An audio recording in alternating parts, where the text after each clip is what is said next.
If you blinked, you might have missed it. Summer came late this year, and now it's gone. But tonight, for your pleasure, we have one last taste of the summer, the final fishing tip from Paul Nelson. This is the last fishing tip of the summer. We'll give a little fall preview today. The lakes have already dropped into the upper 60-degree range, and usually the changes start to happen about 70 degrees. They don't happen all at once. They're kind of gradual, but those fish are going to stop chasing the more aggressive presentations like spinners and crankbaits, and anglers will be moving over to jigs and minnows or live bait rigs with leeches, night crawlers, or larger minnows for walleyes. In the shallow lakes like Winnie, Leech, Upper Red, those fish are going to move back into the shoreline and feed in the fall.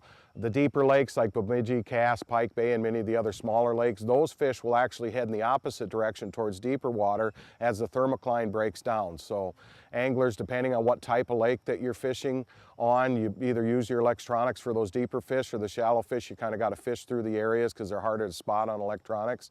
Other species will be feeding really well. They try to put on weight before the winter time arrives. Also, they're forming their eggs in the fall, so there's additional nutritional needs for those fish to feed. So usually if anglers can find them, those fish are going to bite. Crappies will be moving to deeper structure and biting during the day. They like hard bottom or rock areas in deeper water. Sunfish will hold on the edge of healthy cabbage and coontail weed lines. The bass, they'll move out of the super shallow weeds and start to school up on the outside edge of the weed line.